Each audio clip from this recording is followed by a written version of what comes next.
어째서 이 세상 만물을 창조하시고 다스리시는 그 하나님께서 생명을 내어주시기까지 우리를 사랑하셨을까? 참 그 이유를 찾기가 정말 어렵다는 것이죠.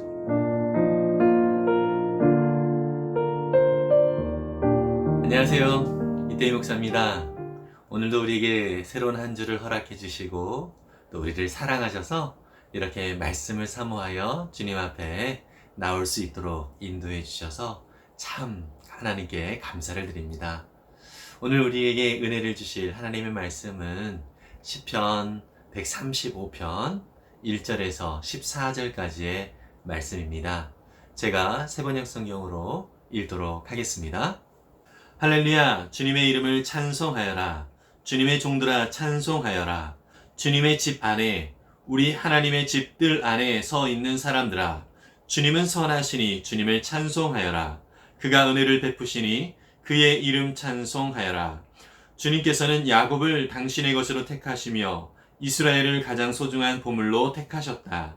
나는 알고 있다. 주님은 위대하신 분이며 어느 신보다 더 위대하신 분이시다.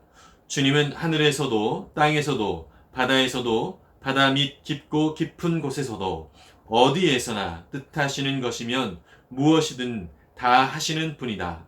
땅 끝에서 안개를 일으키시고 비를 내리시려 번개를 치시고 바람을 창고에서 끌어내기도 하신다.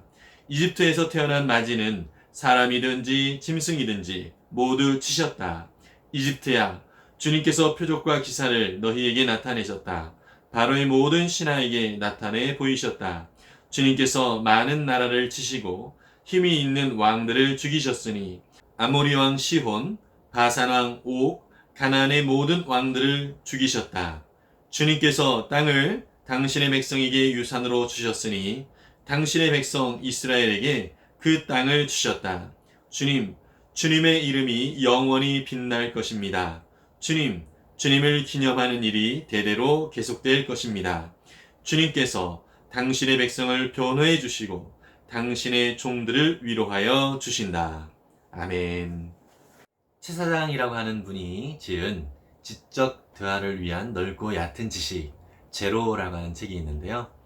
이 책에서 참 재미있는 내용이 있어서 여러분들과 함께 먼저 공유를 하려고 합니다. 우주의 크기를 10의 10승에 줄인 모형으로 생각해 보면 태양은 귤 크기의 정도가 된다고 합니다. 우주를 10의 10승배로 축소를 하는 것이죠. 그래서 이 태양으로 여겨질 수 있는 귤을 광화문 광장 한복판에 이렇게 내려놓으면 그게 바로 이제 태양이 되는 것이고요. 여기에서 한 15m 정도 이렇게 걸어가면 한 20걸음 정도 될 텐데요. 거기에다가 모래알 한 톨을 내려놓으면 그게 지구가 된다고 합니다. 그리고 거기에서부터 약 80m 정도를 더 걸어가서 체리라고 하는 과일의 씨를 거기에 놓으면 그게 목성이 된다고 합니다. 태양에서 가장 가까운 항성이 있는데요. 그것은 세타우루스 자리의 프록시마라고 하는 항성입니다. 거기까지는 10분의 10승배로 줄였을 때에 4,000km 떨어져 있는 셈이 된다고 합니다. 그래서 광화문에서 인도 동부 도시 콜카타라고 하는 도시까지 일직선으로 걸어가서 거기에 다른 귤 하나를 놓으면 그게 바로 프록시마라고 하는 태양에서 가장 가까운 항성이 된다고 합니다. 그렇다면 이 태양과 프록시마가 함께 속해 있는 우리 은하의 중심까지는 얼마나 떨어져 있을까요? 바로 2600만 킬로미터가 떨어져 있다고 합니다. 더 이상은 생각하지 않는 것이 좋겠지요. 이 정도 되면 10배, 10승배를 축소로 하거나 아니면 그냥 그대로의 크기로 하거나 별반 다를 것이 없는 규모가 될 수 있는 것이지요. 그만큼 우주가 엄청나게 크고요. 아까 10분의 10승배로 줄였을 때에 태양, 귤의 크기의 태양에 비하면 지구는 모래알 한 톨이었습니다. 참 지극히 작은 것이 되는 것이죠. 근데 이 우주에 이 은하가 수천억 개가 있다고 합니다. 와, 이것은 너무나 엄청나게 우리의 생각 또 우리의 계산 이것을 뛰어넘는 그러한 거라고 생각을 할 수 있습니다. 이러한 우주의 크기를 생각할 때마다 우리 인간의 존재가 얼마나 하찮고 사소한 존재인가 하는 것을 생각하지 않을 수 없습니다. 그런데 오늘 성경의 본문에 보니까요, 이렇게 사소하고 이렇게 하찮은 존재처럼 보이는 우리 인간을, 나를, 또 우리를 하나님께서는 우리를 소중한 보물로 여기신다라고 말씀을 해주고 있습니다. 이것을 이해하기가 참 어려운 것 같습니다. 그러나 하나님 편에서 보았을 때 하나님은 우리를 그렇게 소중하게 여겨주신다라고 생각하는 것을 보면 참 우리는 얼마나 존귀한 존재로 여김을 받고 있는가, 정말 이해할 수 없는 모습이지만 그렇게 세상을 창조하시고 이 모든 만물을 다스리시는 그 하나님께서 사실 우리를 사랑하신다는 사실 자체가 너무나 이해가 되어지지 않지만 그렇게 사랑하신다는 것을 생각하면 너무나 감사한 일입니다. 오늘 우리가 읽은 시편 135편의 시인은 이렇게 우리를 소중히 여기시고 우리를 존귀하게 여기시는 그 하나님을 찬양하라고 이야기하고 있습니다. 하나님께서 우리를 그렇게 소중하게 여기신 그 이유를 우리는 생각하기가 참 어렵습니다. 또 실제로 어째서 하나님이 우리를 사랑하실까? 이것에 대해서 명쾌한 답을 내리는 것이 참 어렵습니다. 그냥 결과만 있는 것입니다. 하나님께서 우리를 사랑하셨다. 그 결과는 또 그 사실은 우리가 감당하기 참 어려운 그러한 은혜입니다. 어째서 이 세상 만물을 창조하시고 다스리시는 그 하나님께서 생명을 내어주시기까지 우리를 사랑하셨을까? 참 그 이유를 찾기가 정말 어렵다는 것이죠. 혹시 왜 날 사랑하나 라고 하는 찬양을 아십니까? 저는 이 찬양을 들을 때마다 또 이 찬양을 부를 때마다 이 노래를 작사한 작가의 마음이 꼭 저의 마음과 같다라는 생각을 합니다. 이런 찬양이죠. 사랑이 구주를 죽게 했네 왜 날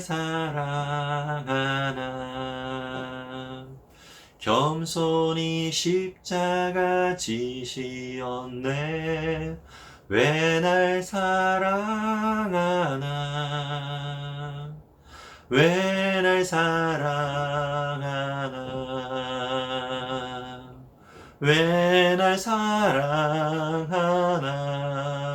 사랑하나 왜 주님 갈보리 가야 했나 왜 날 사랑하나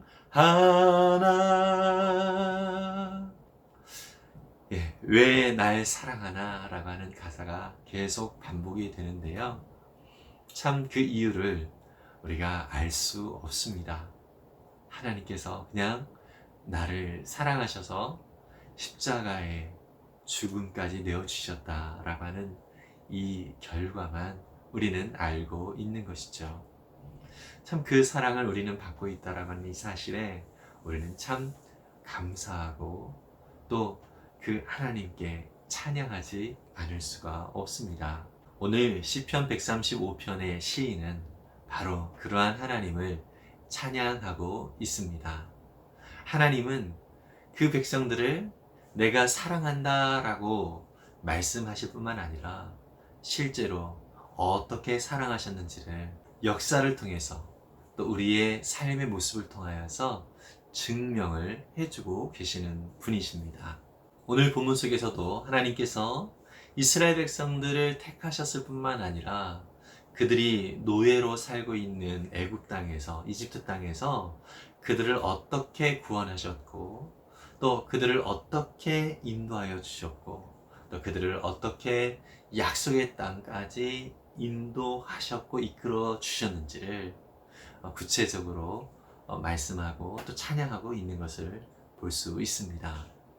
더불어서 하나님께서는 그 백성들이 힘들고 어려울 때에 어떻게 그들을 위로하셨고 또 인도하여 주셨는지를 말씀을 해주고 있습니다. 하나님께서 나를 어떻게 사랑하셨는지를 실제로 느끼고 계시나요? 때로는 우리가 정말 하나님 날 사랑하는 거 맞나? 라고 하는 생각이 들 때도 있기도 합니다.